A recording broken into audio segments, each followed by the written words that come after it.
और द्रौपदी भगवान शिव जी की इतनी बड़ी उपासक, पूर्व समय में ये एक ऋषि की, एक संत, एक गुरुजन, एक ब्राह्मण जन की बेटी थी। उसके पहले ये एक राजा के घराने में राजा की पुत्री थी। शिव की इसकी आराधना, इसके कितने जन्म निकल गए, हर जन्म में इसने शंकर की आराधना करी। प्रत्येक जन्म में इसने शंकर की आराधना करी।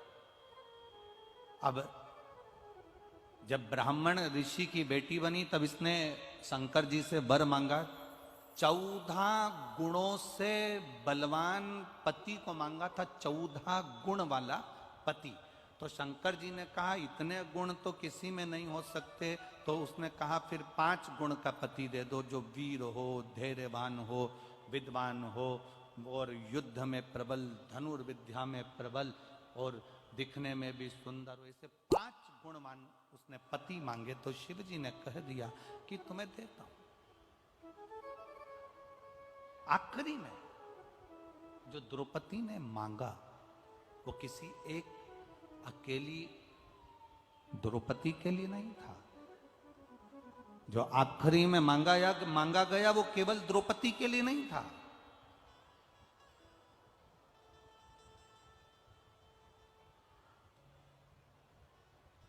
जो आखिरी में मांगा वो द्रौपदी ने खुद के लिए नहीं मांगा। द्रौपदी ने क्या मांगा? एक वर और दे दीजिए भोलेनाथ। शंकर जी ने कहा मांगो, कौन सा वर? स्त्री की पवित्रता का वर दे दीजिए। एक नारी की पवित्रता का वर दे दो।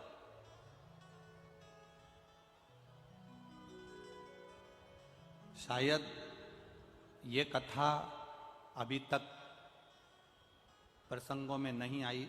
ये तब शिव महापुराण की कथा के प्रसंग में ये चरित्र आया है, तो आप ध्यान लगाकर सुनना।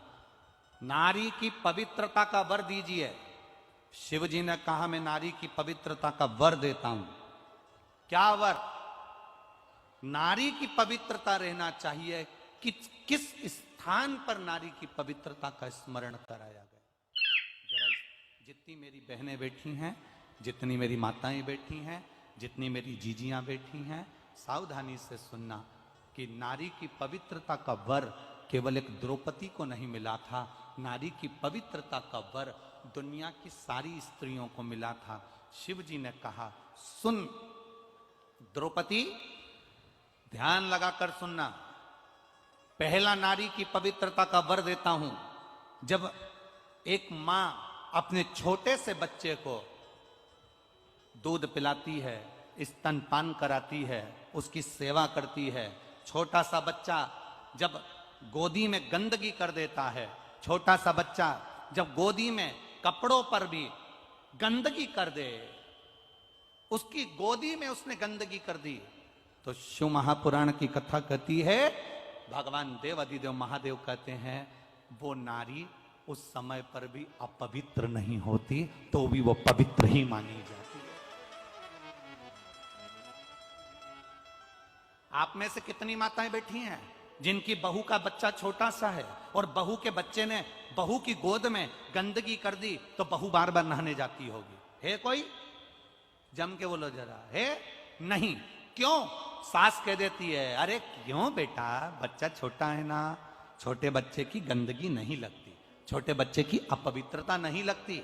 छोटा सा बच्चा गोदी में है, गंदगी कर दिया, छोटा सा बच्चा गोदी में है, गंदगी करा, और माँ भगवान की भक्ति में लगी है, माँ भगवान के भजन में लगी है, माँ कोई अच्छे कार्य में लगी है, उसके बाद भी माँ को अपवित्रता नहीं लगती है।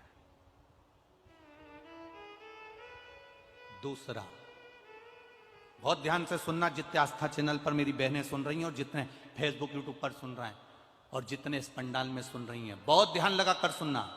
दूसरे नंबर पर मेरे महादेव कहते हैं पति की तबीयत खराब है, पति का स्वास्थ्य खराब है, पति का शरीर में कोई रोग हो गया और तुम स्नान करने के बाद पति की देखरेख कर रही हो और तुमने भगवान का दिया तक नहीं लगाया, भगवान का मंदिर में प्रणाम भी नहीं करा, पति की देखरेख में लग गई, पति का शरीर बेकार हो रहा है और उसको वो मलमूत्र भी कर रहा है और तू उसकी सेवा में लगी है, और सेवा में लगने के बाद भी अगर तू मेरी आराधना कर रही है तो भी तू अपवित्र नहीं होगी, पति की सेवा करने वाली पवित्र ही मानी जाएगी। द्वितीय भाव, कोई तुमसे कह दे तेरा पति बीमार पड़ा है और तूने अबियाल गंदगी साफ करी है, तेरा पति बीमार पड़ा है तूने अबियाल हॉस्पिटल से आई है और तू दिया लगाने लगी, अभी तू तेरा पति बीमार पड़ा और तू अबियाल भगवान का भजन करने लगी। शंकर कहते हैं मैंने 3 जगह पर स्त्री को पवित्र कर दिया, 3 जगह पर। पहला, जम के बोलो मेरी माताएं, कब? जब गोदी में बच्चा रहता है, छोटा रहता है, आप उसकी देखरेख कर रही हो, गंदगी कर रहा है, साफ सफाई कर रहे हो, उसके बाद भी आप अपवित्र नहीं हो, पति की सेवा कर रही हो, पति को परमेश्वर मानकर पूछ रही हो, पति को सेवा कर रही हो, उसको दवाई दे रही हो, उसको गोली दे रही हो, उसका शरीर नहीं काम कर रहा है, इसके बाद भी वो गंदगी भी कर रहा है तो तुम साफ कर रही हो, तब तुम अपवित्र नहीं हो, तुम पवित्र ही कहलाओगी।